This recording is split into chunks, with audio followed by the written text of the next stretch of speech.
Hello friends, Sims here. Today we're going to be going over the Equinox Superdrop 2024, 20 days left. Just a quick heads up, a lot of the items have limited stock. This isn't print to demand.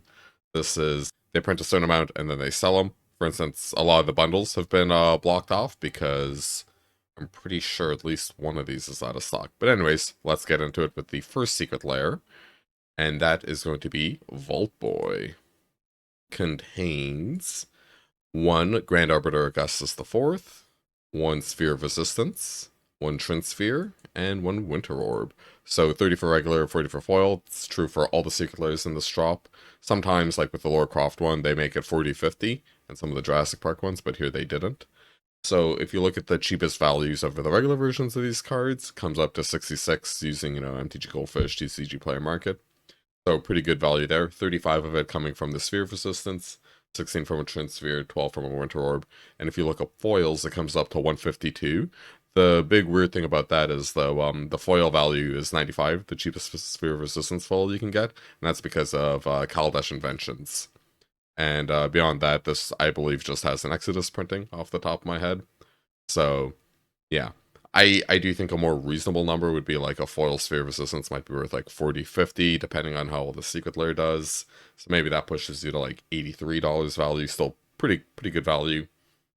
Right, like there aren't too many foil Winter Orbs there, so the lowest one at the moment is 34. I think a more reasonable number might be 20. And there's actually a lot of Trin Sphere foils, so its lowest is 18, like that of the regular version. Yeah, so I think this is worth getting to spec. I would just caution that a lot of these cards have a very low EDH rec stat. I think Sphere of Resistance is only in like 10,000 decks, Winter Transfer in 22,000, and Winter Orb in 32,000 when I checked earlier. So I think you might have a hard time selling these cards just because the demand isn't quite as high as some of the other things out there. Our next secret lair is the Fallout Secret Lair Points of Interest. It contains the following: one Bojuka Bog, one Command Beacon, one Fabled Passage, one Reflecting Pool, and one Reliquary Tower. So if you look at the regular cheapest values of all the cards in the secret lair, it comes up to 29 bucks. So pass basically, because you're gonna have to pay taxes and maybe shipping and all that stuff. It's not worth. Again, this for regular, in my opinion. But in foil, it's kind of interesting. Comes up to 49, cheapest for some of the foils you can get out there. And that's mostly due to foils of Bojuka Bog being kind of thin. Like, there's, I think, like one regular kind of foiling. It's super expensive, obviously, World Wake. The OG printing is going to be super rare and pricey. But also, like, the ones that came out of LTR is still like 20, 30, 40, I think. So that kind of raises the expectations, I think, of foil Bojuka Bog. But I actually think foil Reliquary Towers might actually be kind of decent, especially with a little bit of a 10 penny reference, maybe. Not totally sure. Um, yeah, so I don't know. This one's kind of okay. I probably wouldn't pull the trigger on it myself. Maybe you might want to get the bundle if you like this a lot and the Vault Boy, but I'm going to go with Vault Boy. Yeah. Third up, we have the Special Secret Lair. These are the stats in Fallout. Strength, Perception, Endurance, something, Intelligence, Agility, Luck. And yeah, so it's spelled special, and the 7 cards in this secret lair are a Steel Shaper's Gift, Propaganda, Elixir of Immortality, Council's Judgment, Constitution, Idyllic Tutor, Anger, and Lightning Bolt. So this was kind of a weird secret lair, just because if you look at the cheapest regular versions of each of these cards you could get out there, comes up to 17 bucks. I don't think that's too surprising, right? Propaganda's been hit a lot. Idyllic Tutor's been reprinted. Bolts you can find for $1, even though, pretty good card. With foils, also kind of weird. Cheapest foils, 32.50 according to TCG Player and Goldfish, for cheapest versions. And yeah, like essentially Propaganda, 14 bucks is like the cheapest foil you can get. Anger is 10, I do think this secret lair does have potential to get there, but it's more just going to be based off of like how cool the styles are, and if someone really likes this lightning bolt, they're going to want 4 lightning bolts potentially because It's played in Commander, Legacy, so that actually might help sales of this Secret Lair a lot. For me, it's a pass, kind of 5 out of 10, but it's cool. It's got a neat premise, and yeah. Next up, we have Diabolic Dioramas. It contains the following: 1 Gravebreaker Lamia, 1 Aura Shards, a cool cat, Fiend Artisan, and Carador Ghost Chieftain.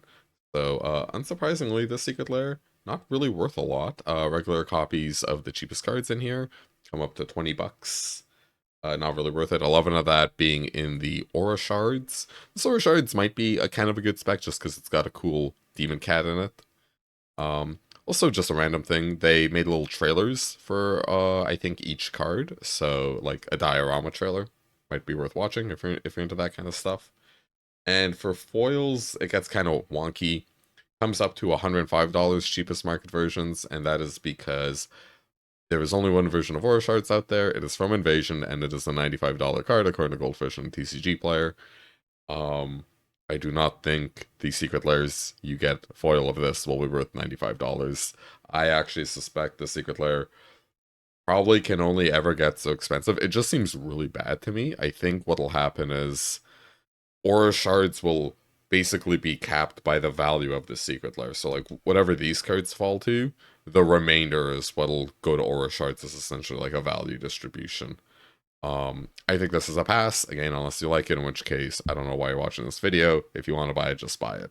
If you've been enjoying this and finding value in it so far, I'd really appreciate it if you lightning bolted that like button and consider decimating that subscribe button for more Magic and RPG goodness. Also, in the description, there's a link to my eBay store where, you know, maybe if you find some Magic cards and want to support me, consider checking it out. Our 5th Secret Lair is the Artist Series Rina Kai. I believe that's how you pronounce it. And it contains the following: 1 Irala Archmage Ritualist, 1 Aether Vial, 1 Arcane Signet, and 1 Sword of the Animist.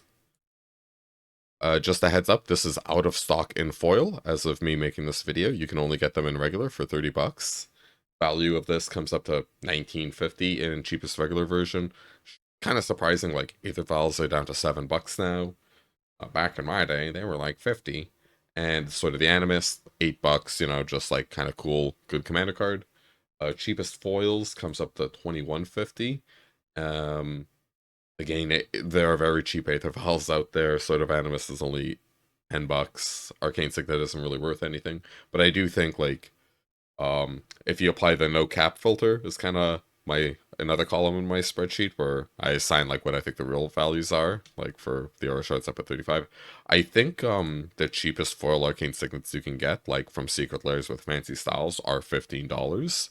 That's something to keep in mind, is like, even though it is base value $1, really cool versions of the Signet do get there because it's a super staple, right? So it has a very wide appeal. You don't need many people that look at this and think, this art is bloody fantastic, I want this. And I think that's partially why the foils are already out of stock. I think this stuff looks really nice. I'm gonna pass. It's not worth specking on. Also, the artist has a can buy prints, so I was actually considering doing that and instead of spending 30 bucks on cards, just get a cool print. In the rear with the gear, we have Phoebe Walls Secret Lair, and it's like kind of a, I don't know, like kind of kids book art style. And it has a Swords to Plowshare, Fairy Artisans, Dockside Chef. Oh yeah, this one's kind of funny. Something Artful Provocateur, I don't know how you say that name, and Door of Destinies. So this comes up to $11 retail value, cheapest regular versions you can find online. 7 of that coming from Door of Destinies, and everything else here is essentially $1. Like, might have been a couple cents lower, a couple cents higher. For foil, only comes up to $21. Again, most of that money being in Door of Destinies, and then the rest cheapest foil versions being $2. So I think this is a pass. I'm not even sure this art style can get there. Yeah, so I don't think this is that great. So in conclusion, we have a few of the foil bundles. All the foil bundles, I believe, are no longer available because this sold out and you can't get them anymore. You can get, though, I believe the regular bundles and the Fallout foils are still in stock. And I did get an email, and I believe weirdly enough, it was points of interest and special that were low in stock. When I got the email, Vault Boy was not. So this might be the slowest selling one, and I think that kind of makes sense because it's like these are all griefer cards, they're worth money, but they're not as exciting as like a cool lightning bolt. You know what I mean? Or anger, or like some of these lands. Yeah, if you enjoyed the video, please like, subscribe, check my eBay store in the description below, or there might be a card, and I will see you soon. Bye.